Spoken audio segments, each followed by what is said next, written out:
কোয়েল পালন করেন। কেউ যেন তিতির বলছিলেন, আসলে সময় পাই নাই, নাহলে তিতিরটাও অংশগ্রহণ মানে করতাম, হয়তো পরবর্তীতে ইনক্লুড করলে ভিডিও আপনাদের দিয়ে দিব, আর সুযোগ হইলে কোনো এক শুক্রবারে হয়তো ক্লাস নেওয়া যাবে। তো মূলত আমরা যেটা হলো যে কোয়েল পাখি সম্পর্কে অলরেডি বলেছিলাম যে আমাদের আসলে কোয়েল পাখি নিয়ে যদি কথা বলি, সারা পৃথিবীতে কোয়েল পাখির মানে জাত বা স্পিসিস আছে প্রায় 20-22টার মতো।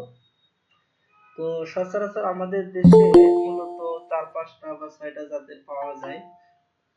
তার ভিতরে সব থেকে শুধু আমরা চিনি যে জাপানিজটাই বেশি চিনি, জাপানিজ কোয়েল নামে পরিচিত, বাট এগুলো হলো আলাদা আলাদা কোয়েল। বাট হলো জাপানিজটা সব থেকে বেশি ফেভারিট বা ডিমের জন্য যেটা। তো এখানে যেটা বলতেছিলাম যে আমাদের এই যে কোয়েলের ভিতরে একটা হলো হোয়াইট কোয়েল, তাকে বলা হচ্ছে ব্রাউন কোয়েল, আর একটা হলো জাপানিজ কোয়েল। জাপানিজটা এই যে এরকম খাকি কালারের এবং ফটফট হবে, এটা ব্রাউন কালার, এটা হলো হোয়াইট কালারের, এগুলো আলাদা আলাদা। আর একটা হলো যে ব্ল্যাক কালার বলা হচ্ছে, আর এই একটা হলো কিং কোয়েল। আচ্ছা, আর একটা কোয়েল আছে ঢাকাই কোয়েল বলা হচ্ছে, আমাদের দেশে এটা করা হয়েছে। ঢাকাই মানে হলো কি জাপানিজ আর ব্ল্যাক এগুলোর সাথে ক্রস করে একটু উন্নত করা হয়েছে, তাদের বডি ওয়েটটা একটু বেশি, সেটার নামকরণ করা হয়েছে ঢাকাই কোয়েল। তো মূলত এই আমাদের এই বাংলাদেশের সচরাচর এগুলো কোয়েল পাওয়া যায়। অনেকে বলেন যে হাইব্রিড কোয়েল বা জাম্বু কোয়েল, এগুলো আসলে না। এই যারা বলে আমি তো জাম্বু কোয়েল বা কোয়েল কিনলাম, আমি তো মনে করছিলাম যে হাই জাম্বু কোয়েল মানে কি ওই আমাদের এক পরিচিত চট্টগ্রামের আমার কাছে প্রশিক্ষণ নিচ্ছে, জাম্বু কোয়েল বলে দিল, কিন্তু জাম্বুও না হাইব্রিডও না, এই ঘুরি ঘুরি জাপানিসের থেকে একটু ওয়েট বেশি। এটা আমাদের বিএলআরআইতেই আছে এই কোয়েলটা, মানে মূলত আসলে কি এটা সিলেকশন করে ধীরে ধীরে একটু বডি ওয়েটটা বৃদ্ধি করা হয়েছে। স্বাভাবিকভাবে 100, 150 বা 200 হয়, ওটা একটু 250 গ্রাম পর্যন্ত করা হয়েছে। এটাকেই তারা হাইব্রিড হিসেবে আসলে জনগণের কাছে তুলে ধরে বা জাম্বু হিসেবে তুলে ধরে, বাট ওটা অন্য আলাদা কোনো না। আচ্ছা, তো যেটা বলতেছিলাম যে এই হলো কোয়েলের জাতের ভিতরে এগুলো। আর যেমন কিং কোয়েলটা হলো একটু শৌখিনের জন্য ফেন্সির মতো পালন করে, অনেক ছোট সাইজের কোয়েল। তো এই হলো মূলত আমাদের সচরাচর এই কোয়েল পাখিগুলো হয়। আর জাপানিজ কোয়েলটা হলো ডিমের জন্য মোটামুটি বিখ্যাত। আচ্ছা, তো কোয়েল পাখি মূলত আমরা যদি পালন করি তো এটা দুইটা পদ্ধতিতেই করা যায়। একটা হলো লিটারে মানে খোলামেলা করতে পারেন, আর একটা হলো খাঁচায়। খোলামেলা বলতে এইভাবে তো খোলামেলা না, হয়তো কোনো জালি দিয়েও নির্দিষ্ট একটা জায়গা 8-10 ফিটের জায়গা আবদ্ধ ঘরের মতো জাল দিয়ে এভাবে রাখা যায়। বাট এভাবে হলো ডিম নষ্ট হয়, বা কোনো কারণে ফুটা বা কোনো গেট খোলা থাকলে তারা উড়ে চলে যেতে পারে, এই প্রবলেমটা হয় লিটারে পালনের ক্ষেত্রে, বা ডিম নষ্ট হয়ে যায়। বাট খাঁচাটাই হলো বেস্ট, যে কোয়েল পাখি পালন করতে গেলে খাঁচা, এরকম খাঁচায় এবং ছোট ছোট খোপ মানে যা শুধুমাত্র মাথা বাইর করতে পারবে বাট বডি বাইর করতে পারবে না, এই জাতীয় খাঁচার মাধ্যমেও আপনারা পালন করতে পারেন। আচ্ছা, এখন এখানে হলো কোয়েল সম্পর্কে কিছু কথা বলা হচ্ছে যে প্রতি বর্গ ফুটে 8টি কোয়েল পালন করা যেতে পারে। যদি কেউ খাঁচা তৈরি করতে চান তাহলে যে আমি একটাতে কতটুকু স্পেস দিব বা কিভাবে করব, অর্থাৎ এরকম যে 8টা কোয়েল হলো 1 স্কয়ার ফিটে, 1 স্কয়ার ফিট জায়গায় মোটামুটি বলা যায় 8টা কোয়েল যায়। মানে যখন একসঙ্গে অনেকগুলো লিটারে পালন করবেন, বাট যখন আপনি স্পেসিফিক খাঁচা তৈরি করবেন তখন 8টা যাবে না, তখন আসলে এটা হলো বইয়ের ভাষা, বাট হলো বাস্তবিকতা হলো যে আরো মানে এখানে কিভাবে হিসাব করেছে, মনে করেন আপনি একটা ঘরে কত স্কয়ার ফিট হবে, এর উপর ভিত্তি করে বলা হচ্ছে যে 1 স্কয়ার ফিটে এতগুলো পালন করা যেতে পারে। তো আপনারা মূলত এটার আরেকটা হিসাব আছে, আমি পরবর্তীতে দিব বলে, যে আপনারা খাঁচায় আসলে এটা কিভাবে করতে পারেন। একসঙ্গে আপনারা যদি 20 ডিমের যান যদি পেতে চান, তাহলে একসঙ্গে একটা মেল একটা ফিমেল রাখাই সব থেকে বেশি ভালো। বাট যদি 20 না, শুধুমাত্র ডিম খাওয়ার জন্য টেবিল এগ যেটা বলে, সে সকল ক্ষেত্রে মেল গুলো বাদ দিয়ে শুধু ফিমেল রেখে দিতে পারেন। আর যদি মনে করেন যে আমি মাঝে মাঝে এটার বাচ্চা ফুটাবো, তাহলে মেল ফিমেল রেশিওটা 1:1 এ ভালো কাজ করে। বা অনেক সময় 1:2 যদি মনে করেন যে 3ও রাখতে পারেন, যদি মনে করেন যে অতিরিক্ত মেল রাখা মানে খরচ বেশি।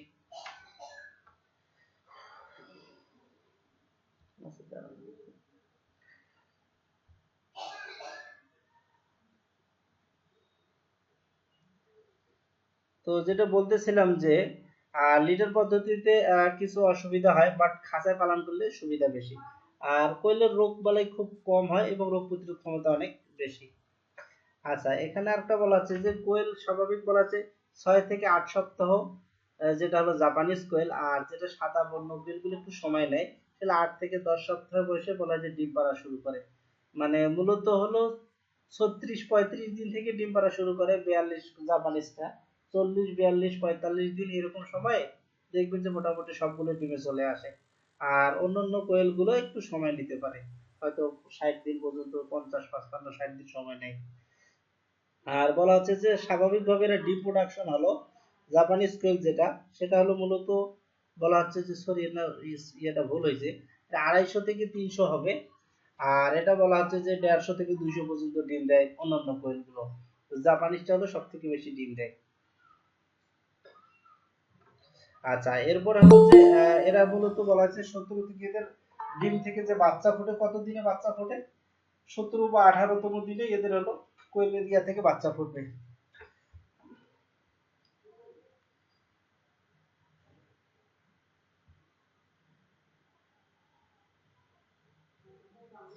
এদের ক্ষেত্রেও যদি মনে করেন যে আপনারা যদি ইয়াতে বাচ্চা ফোটাইতে চান, ওই যে কি বলে আপনি ইনকিউবেটরে, 15 দিন পর্যন্ত হলো ইয়া করতে হয়, টার্নিং করতে হয়, ডিম ঘুরাই দিতে হয়। আর পরের 3 দিন ডিম আর ঘোরাইতে হয় না। এই 3 দিন মনে করেন যে হেসিং যেটা বলা হচ্ছে পিরিয়ড। আচ্ছা, এখানে আর কিছু তথ্য হলো যে কোয়েল বলা হচ্ছে যে 8 থেকে 10 সপ্তাহ বয়সে এরা হলো 50% ডিম পারে বলা হচ্ছে যে এই সময়টাতে। আর বলা হচ্ছে যখন 12 সপ্তাহ পার হয়ে যায় তখন বলা হচ্ছে কি 80% পর্যন্ত ডিম পাবেন। বুঝতে পারছেন, শুরুতেই মূলত কম ডিম পাবেন, বাট পিক লেভেলটা হলো যে 12 সপ্তাহ। 12 সপ্তাহ মানে কত? প্রায় 3 মাস যখন হবে, তখন দেখবেন যে এই সকল কোয়েল থেকে আপনারা সর্বোচ্চ 80% পর্যন্ত, 100টা থাকলে 80টা পর্যন্ত ডিম পারে। আরো পিক লেভেল যদি আপনার জাপানিজ কোয়ালিটি ভালো হয়, আপনি 90-95% পর্যন্ত প্রোডাকশন পাওয়া যায়। তবে সচরাচর মনে করেন যে যদি কোয়ালিটি ক্রস একটু কোয়ালিটি কমে গেছে, সে সকল ক্ষেত্রে 80% পর্যন্ত স্বাভাবিক পেতে পারে। আচ্ছা, আর কোয়েল মূলত স্বাভাবিকভাবে মনে রাখেন 4 বছর পর্যন্ত একটা কোয়েল বেঁচে থাকতে পারে, 4 বছর পর্যন্ত। আর বলা আছে প্রথম বছরের তুলনায় দ্বিতীয় বছরে প্রোডাকশন ধীরে ধীরে কমবে। ওটাই বলা হচ্ছে যে দ্বিতীয় বছর উৎপাদন প্রথম বছরের তুলনায় প্রায় 50% মনে করেন কমে যেতে পারে।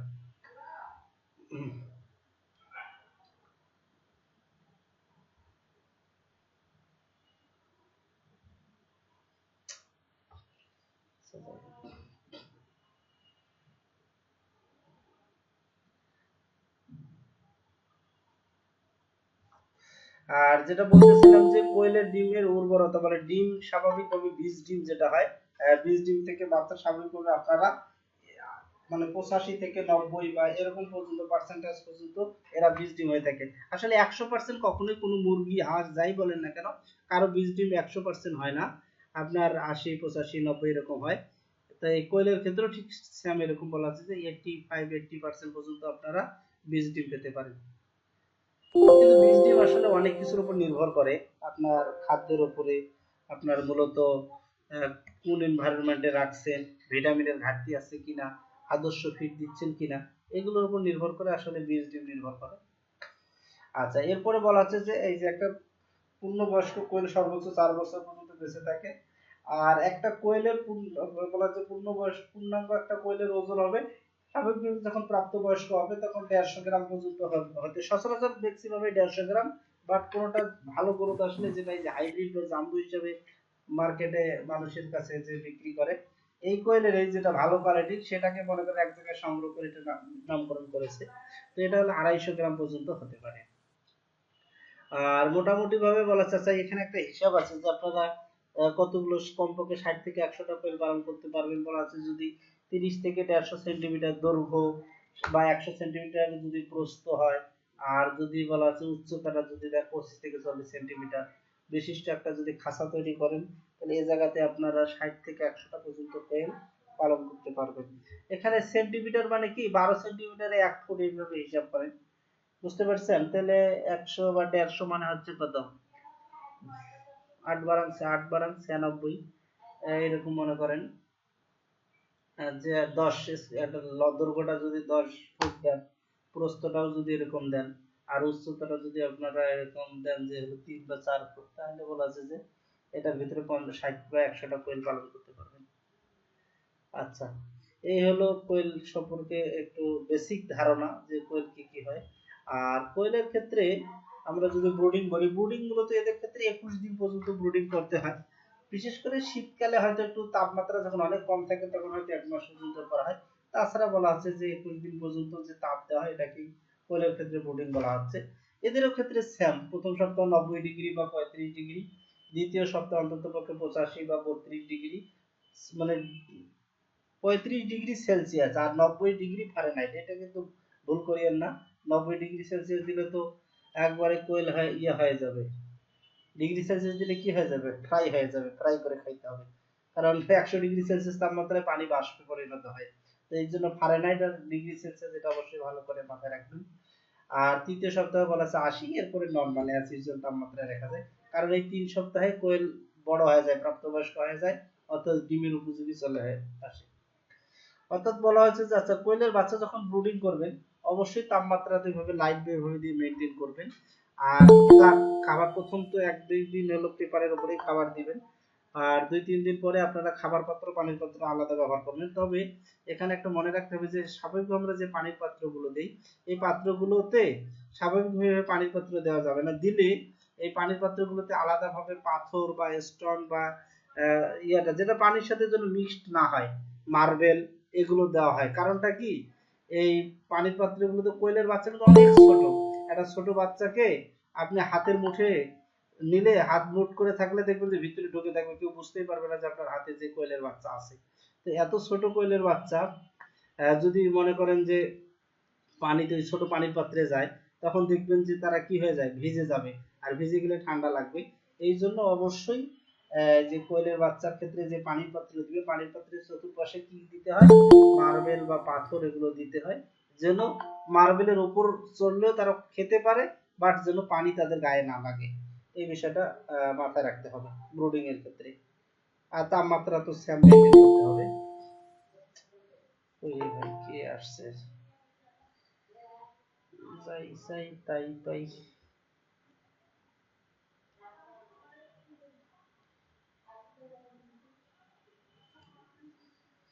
তো এই হলো মূলত কোয়েলের ব্রুডিং সম্পর্কে কথাবার্তা। তাপমাত্রা এভাবে মেনটেন করবেন। আর শুরুতেই কোয়েলের ক্ষেত্রে যেটা বলা হচ্ছে যে প্রথম 3 সপ্তাহ পর্যন্ত অবশ্যই স্টার্টার ফিডে খাবেন, ব্রয়লার স্টার্টার ফিড খাবেন, অন্য কোনো ফিড দরকার নাই, ব্রয়লার স্টার্টার ফিড খাওয়ালেই হবে। আর এরপরে যখন ডিমে চলে আসবে তখন আপনারা 30 দিন পরেই আপনারা লেয়ার 1 শুরু করে দিবেন। আরে ভাই কি শুরু করছেন আপনারা।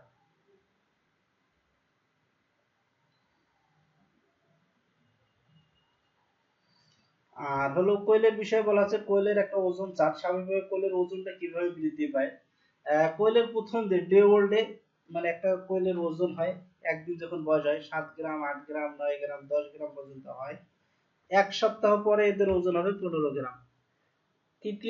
দ্বিতীয় সপ্তাহ যখন বয়স হবে 14 দিন, তখন তার ওজন আসবে প্রায় 35 গ্রাম। 21 দিনে আসবে 45 গ্রাম। 1 মাসে আসবে 70 থেকে 75, 80 এরকম আসতে পারে। যখন মানে পঞ্চম সপ্তাহ চলে আসবে, অর্থাৎ কি 30 দিন, 35 দিন যখন চলে আসবে তখন আসবে প্রায় 100 গ্রাম। আর বলা হচ্ছে 42 দিন চলে আসলে 150 থেকে 100, 160 এরকম চলে আসবে। এই সময় কোয়েল পাখি ডিম দেওয়া শুরু করে দিবে। অর্থাৎ 6 সপ্তাহ আসতেই কিছু কিছু কোয়েল পাখি ডিম দিয়ে দিবে। অর্থাৎ এই হলো তার অ্যাভারেজ একটা বডি ওয়েট। এটা দেখেই আপনারা মেনটেন করতে পারবেন যে আসলে ওজনটা ঠিক আছে কিনা, বা 40 দিন 42 দিন হয়ে গেছে এখনো ডিম দিচ্ছে না কেন। তাহলে ওয়েটের, মানে ওজনের সাথে বয়সের একটা করে আপনারা নির্ণয় করতে পারবেন যে আসলে ঘাটতিটা কোথায় আপনাদের, নিউট্রিশনাল ঘাটতি না হলো ভিটামিন জনিত ঘাটতি, কি ঘাটতি। এই হলো ওজন চার্ট। আচ্ছা, আর ফিড সাপ্লাই, স্বাভাবিকভাবে এদেরকে যে ফিড দিবেন, এদেরকে স্টার্টার ফিড দিবেন অবশ্যই। শুরু থেকে স্টার্টার ফিড দিবেন। কতদিন পর্যন্ত দিবেন, এই 5-6 সপ্তাহ পর্যন্তই দিবেন। যখন ডিম পাড়া শুরু করবে তখন লেয়ার দিবেন। তার আগে আমরা স্টার্টার ফিডে খাওয়াই, এবং স্টার্টারের মানে গ্রোথটা যেন ভালো আসে, ওয়েটটা যেন ভালো আসে। এতে সমস্যা নেই, চর্বি হয় না, এটা টেনশন করার কারণ নেই। তো প্রথম ফার্স্ট ডে যদি 5 গ্রাম খাবার দিতে হয়, প্রথম দিনে মনে করেন একটা কোয়েলের জন্য, বাচ্চার জন্য 5 গ্রাম, এরপরে বলা আছে প্রথম সপ্তাহ ওই 5, 6, 7 গ্রাম করে, সারা সপ্তাহ 7 গ্রাম একটার জন্য। দ্বিতীয় সপ্তাহে দিবেন 15 গ্রাম করে, তৃতীয় সপ্তাহে দিবেন হলো 25 গ্রাম করে। এরপরে হলো 25 গ্রামই কন্টিনিউ চলে। যদি বাড়ান তাহলে হয়তো 2-1 গ্রাম করে বাড়াইতে পারেন, যে 26, 27, 28, 30 গ্রাম লাগে না, 25 গ্রাম করে দিলেই হয়। তার সারা লাইফ সাইকেলে সারা দিনের জন্য 25 গ্রাম করে খাবার দিলেই, 25 গ্রাম করে লেয়ার লেয়ার যখন ফিড দিবেন, এতেই তার হলো হয়ে যাবে, আর আর বেশি লাগে না। আরো যদি বেশি দেন খাবে, বাট তখন বেশি চর্বি লেগে যাবে। এই জন্য যে 25 থেকে 30 গ্রামের ভেতরেই রাখবেন। যদি 30 গ্রামও আপনার মনে হয় যে আপনি দিব না, 25 গ্রাম কন্টিনিউ করবেন, সমস্যা নেই। এই হলো মনে করেন যে কোয়েলের হলো ওজন চার্ট আর হলো ফিড চার্ট। আচ্ছা, এরপরে কোয়েলের ক্ষেত্রে যদি ব্রুডিং অবস্থায় বা মেডিসিন, সেরকম কোনো মেডিসিন লাগে না। ওই যে প্রথম বাচ্চার যেভাবে ব্রুডিং করেন দেশি মুরগি, সেরকমই গ্লুকোজ পানি দিবেন, রেনাসি বা লাইসোভিট দিবেন। যদি মনে করেন যে আমার কোয়েলের বাচ্চা একটু দুর্বল, পায়খানা পিছনে লেগে থাকতেছে বা লুজ করতেছে, তাহলে এর সাথে একটা অ্যান্টিবায়োটিকের ডোজ দিতে পারেন। এর সাথেই হয়তো অ্যান্ড্রোসিন বা কোসুবিক্স প্লাস এগুলো দিয়ে হয়তো 3-4 দিন একটা অ্যান্টিবায়োটিকের ডোজ করবেন। আর না হলে দরকার নাই, কারণ আমরা যতদিন ধরে, আমি তো 3 বছর বিএলআরআইতে আছি, 3 বছরে কোনোদিন আমরা হলো অ্যান্টিবায়োটিক ব্যবহার করি নাই বাচ্চা ব্রুডিং এর ক্ষেত্রে। তো এই জন্য যদি ভালোভাবে আপনি বায়োসিকিউরিটি মেনটেন করতে পারেন, ম্যানেজমেন্ট করেন, দরকার নেই। আর যদি মনে করেন যে আমার একটু দুর্বলতা আছে, সেক্ষেত্রে আপনি একটা অ্যান্টিবায়োটিকের ডোজ দিতে পারেন। আর এরপরে তেমন কিছু লাগে না। কোয়েলের বাচ্চার পাটা খুব কম পড়ে, তারপরে হলো চতুর্থ দিন যখন বয়স হবে, তখন হয়তো ভাইটাল অ্যামাইনো ফোর বা B50 বা বি কমপ্লেক্স যেগুলো আছে, ভিটামিন B1, B2, এগুলো দিয়ে একটা ডোজ করে দিবেন 3-4 দিনের। আর এরপরে 4 দিন বা চতুর্থ দিন, পঞ্চম দিন, ষষ্ঠ দিন, এই সময় কোয়েলের ভ্যাকসিন দিবেন, BCRW ভ্যাকসিন দিবেন। কোয়েলের ক্ষেত্রে স্বাভাবিকভাবে বলা হয় যে রোগ হয় না, বাট কিন্তু এদের ক্ষেত্রে আমরা দেখেছি যে যদি ভ্যাকসিন করা না যায়, তাহলে অনেক সময় বিভিন্ন রোগে আক্রান্ত হয়ে মারা যায়। এই জন্য রানীক্ষেতের ভ্যাকসিন, গাম্বুরোর ভ্যাকসিন, আর বছরের শীতকালের সময় বার্ড ফ্লুর ভ্যাকসিন, এই কয়েকটা ভ্যাকসিন করলে দেখা যায় যে আর প্রবলেম তেমন হয় না। তো ওই আর কি, যে চতুর্থ দিন যখন আসবে বা পঞ্চম দিন, ষষ্ঠ দিন, কোনো কারণে চতুর্থ দিন করেন নাই, পঞ্চম, ষষ্ঠ, সপ্তম এরকম দিনে একটা BCRDB ভ্যাকসিন করে দিবেন, চোখে 1 ফোঁটা করে দিবেন। 8, 9তম দিনে গাম্বুরোর ভ্যাকসিন করে দিবেন। নট নেসেসারি, যদি করতে চান তাহলে করবেন নিজে সেফটির জন্য। আর এরপরে হলো 7 দিন পরে গাম্বুরোর বুস্টার ডোজ, এবং 21তম দিনে দিবেন কি BCRDB। গাম্বুরো না করলে অবশ্যই যেন রানীক্ষেতের ভ্যাকসিনটা করেন। এই এরপরে হলো যে 30 দিন যখন চলে আসবে, তখন একটু ভিটামিন সাপ্লাই দিবেন, যে ক্যালসিয়াম দিবেন, AD3 দিবেন, এগুলো। আর কোয়েলের ক্ষেত্রে যদি কৃমি ডোজ করাইতে চান, তাহলে এই সময় 30-35তম দিনেই আপনারা একটা কৃমি ডোজও করে দিতে পারেন। কারণ পরবর্তী যখন ডিম দেওয়া শুরু করবে, তখন কৃমি ডোজ করলে হয়তো ডিমের একটু প্রোডাকশন কমে যাবে। আর কোয়েলের ক্ষেত্রে সর্বশেষ যেটা কাজ করতে হবে, যে যখন শীতকাল আসবে, তার আগে বার্ড ফ্লু ভ্যাকসিন করতে হবে। এই হইল মোটামুটি কোয়েল সম্পর্কে ধারণা। এটা আসলে এই যে চারটা দিয়েছিলাম, যে আর কিছু নাই তেমন। তো এই হলো কোয়েল সম্পর্কে অল্প একটু ধারণা, বা এর এর ভিতরে, এর বাইরে তেমন কিছু নেই। আর কোয়েলের যদি রোগের ক্ষেত্রে বলি, খুব একটা রোগ হয় না। একটা পায়খানা জনিত শুধু প্রবলেম হতে পারে, পায়খানার জন্য আপনারা নিওমাইসিন সালফেট বা কোসুমিক্স প্লাস দিয়ে ডোজ করবেন। এছাড়া আর তেমন রোগ হয় না, শুধু অ্যান্টারাইটিসটা হয় বা পায়খানা জনিত হয়। আর রেয়ার 2-1টা প্রবলেম হয়, সেটা হলো যে অনেক সময় পায়ের নখ, বা মনে করেন যে নখ খুলে পড়ে যাওয়ার মতো হয়, বা খাওয়া হয়ে যায়, স্কিনের প্রবলেম। এই ক্ষেত্রে আইভারমেকটিন গ্রুপের বা এই যে এমঅ্যাক্টিন প্লাস যেটা বললাম, এমঅ্যাক 1% এসিম্যাক, এইটা খাওয়াইলে হয়ে যায়। এর বাইরে আর কিছু না। স্যার বাসায় যদি এখন বলেন 100-150 পিস আপনাদের পালা হয়, সেই ক্ষেত্রে কি এই ভ্যাকসিন গুলোর প্রয়োজন হয়, যে দিতে হবে বাধ্যতামূলক? স্যার বাসায় যদি 100-150 পিস পালা হয়, সেই ক্ষেত্রে কি এই ভ্যাকসিন গুলোর প্রয়োজন হয়, যে না, কোয়েলের বললাম দিতে যে হবে ভ্যাকসিন আপনি যদি বাধ্যতামূলক? হাজার হাজার করেন, তাহলে হয়তো রিস্ক না নেওয়ার জন্য ভ্যাকসিন করবেন, বুঝছেন না। আর যেহেতু বাসায় আপনারা জি স্যার, এগুলো বুঝতে পারছি। ভ্যাকসিন করবেন, সমস্যা নেই, ভ্যাকসিন না করলে হবে। একটু তার মাঝে মাঝে প্রথম আপনি স্প্লাশটা কি মূলত লাইসোভিট খাওয়াইলেন, মাঝে মাঝে প্রাসিবাল হ্যাঁ। খাওয়ালেন, মানে রোগ প্রতিরোধ ক্ষমতাটা যেন ভালো থাকে, এই জন্য। বুঝতে পারছেন বিষয়টা? জি স্যার, বুঝতে পারছি। তার প্রথম স্প্লাশটা কি মূলত পায়খানা এটা মূলত পায়খানার জন্য। এটা হলো ওই যে সালফার ডায়াজিন থাকে আর এটা বুঝতে পারছি। আচ্ছা, পালমোকে একটা স্প্রে করা ভালো হয় নাকি আপনার খাওয়াইলে ভালো হয়? পাকস্থলী এটাতে বেশি কাজ করে, ডাইজেস্টিভ সিস্টেমে কাজ করে। সালফার ডায়াজিন, সালফার ট্রাইবিউটিন, খাওয়াইলে 1 লিটার পানিতে সালফার দেবো? সালফার পাইরিডিন, সালফার ড্রাগ এগুলো।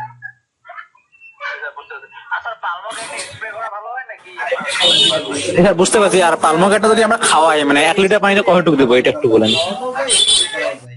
এটা তো হলো ওই যে ব্রোমো, হ্যাঁ হ্যাঁ, এগুলো হলো ব্রোমো স্কালভেট হিসেবে কাজ করে, ব্রোঙ্কোডাইলেটর এই আচ্ছা আচ্ছা আচ্ছা, ঠিক আছে, বুঝতে পারছি।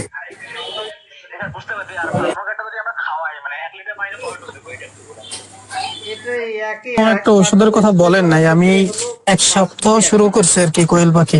তো আমার এক ফ্রেন্ড আগে করছে, ওর থেকে আর কি আমি নির্দেশনা নিয়ে শুরু করছি। তো আমি তো অনেক প্রকারই মেডিসিন ইউজ করতেছি, 5 প্রকার সিরাপ আছে, তারপরে আরো কয়েকটা আছে। তো এগুলো সঠিক হচ্ছে কিনা বা কেমন কি? আচ্ছা বলেন, এরপর বলেন, আর কারো প্রশ্ন থাকলে বলেন।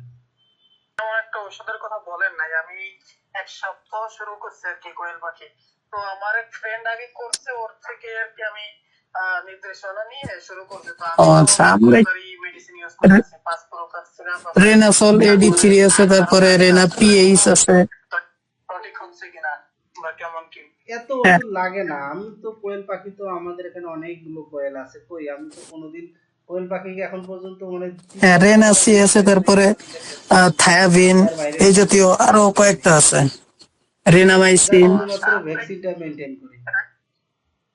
রেনাসল এডি3 আছে, তারপরে এই তো বললাম যে এডি3 ওখানে এইগুলা তো খাওয়াবেন বা ক্যালসিয়াম খাওয়াবেন, যখন ডিম দিবে তখন জাস্ট শুধু ভিটামিন ঘাটতি পূরণের জন্য এই রেনাসল এডি বা আমি এডি3 এমনিতে যদি ফিডে সাপোর্ট পায়, মানে ফিড ভালো হয়, তারপরে যদি সাপোর্টের জন্য এটা আমি খাওয়াই, তাহলে কি কোনো সমস্যা আছে নাকি? এডি3 খাওয়াবেন, ক্যালসিয়াম আচ্ছা ঠিক আছে, থ্যাংক ইউ স্যার। বুঝছেন না? মনে করেন এগুলো তো স্বাভাবিকভাবে ফিডের মাধ্যমেই পাওয়ার কথা, কিন্তু কোনো কারণে যদি ফিডে না পায় স্যার আড়াই আর মুরগি 1 মাইল পর আলাদাভাবে কত সাপোর্ট দিতে হয়, যেন খাদ্য লাগে? ল্যাকেস না পায়। জি স্যার, মানে ফিড ভালো হয়, তারপরে যদি সাপোর্টের জন্য 1 মাইল। আমি খাওয়াই, তাহলে কি কোনো সমস্যা আছে না, নাকি? সমস্যা আচ্ছা, আমরা কতটুকু পরিমাণ খাদ্য লাগতে পারবো? ঠিক আছে। আর না কতটুকু খাইতে পারে সে? জি বলেন, এরপর বলেন আর কারো প্রশ্ন। আচ্ছা স্যার, আড়াই আর মুরগি 1 মাইল পর কত খাদ্য লাগে? স্যার, টাইগার মুরগির 3 মাস বয়স, খাবার কতটুকু করে দিব স্যার? কতটুকু আর কয় বেলা, কয়দিন, দিনে কয় বেলা দিব? আচ্ছা, আমরা কতটুকু পরিমাণ খাদ্য লাগতে পারবো? এক মাসের ক্ষেত্রে আপনি 25 গ্রাম করে দিবেন। 3 মাসে একটা হয়েছে স্যার 2100, মানে 2 কেজি 100 গ্রাম, আর একটা হয়েছে 1200 1400 এরকম মুরগিগুলা। খাবার কতটুকু করে দিব স্যার? আর কয়দিন দিনে কয় বেলা দিব? টাইগার মুরগিকে স্বাভাবিকভাবে আপনার খাদ্য মানে প্রাপ্তবয়স্ক যখন জি হয়, স্যার। এখন ওজন কতটুকু আছে আপনার ঠিক আছে? টার্কি মুরগির উপরে কোনো ক্লাস করানো যায় কিনা? মানে 2 কেজি 100 গ্রাম আর একটা হচ্ছে 1200 1400 এরকম। যে সকল ক্ষেত্রে ইনশাআল্লাহ। আপনি 120 গ্রাম করে দেন, বাট যখন সব প্রোডাকশনে ডিমে আসবে তখন হয়তো 100, স্যার কোয়েল কি কুচে বসে? 25 35 এর ভিতরেই রাখবেন। জি স্যার। দেখি না তার সাইজে যে ছোট, এটা কুচে বসে কেমনে? কোনো ক্লাস করানো যায় কিনা? টার্কি এবং তিতিরের উপরে আরেকটা। আচ্ছা স্যার, ডিমের মধ্যে যে অনেকে মার্কিং করে, এটা কেন করে? মানে যে কেউ একটা দাগ রস চিহ্ন দেয়, কেউ স্যার কোয়েল কি কুচে বসে? হ্যাঁ, কোয়েল খুঁজে বসে, তো নাহলে জঙ্গলে কেমনে তারা বাস করতে। আলাদা কোনো উদ্দেশ্য নাই। দেখি না তার সাইজে যে ছোট, এটা কুচে বসে কেমনে? ঠিক আছে আচ্ছা, স্যার, thank you. টেম্পারেচার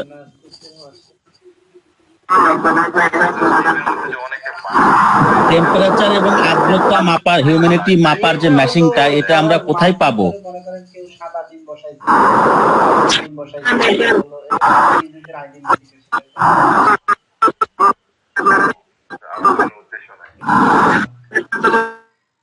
তাই না?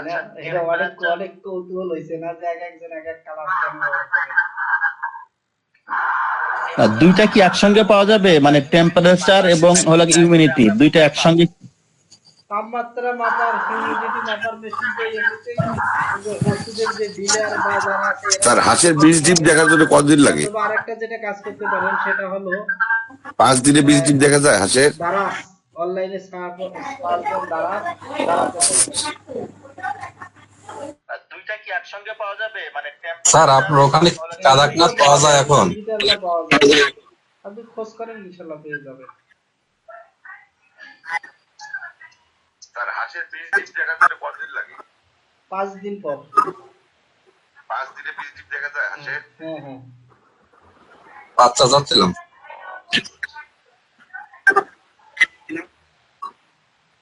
স্যার আপনার ওখানে কাদাকনাথ পাওয়া যায় এখন?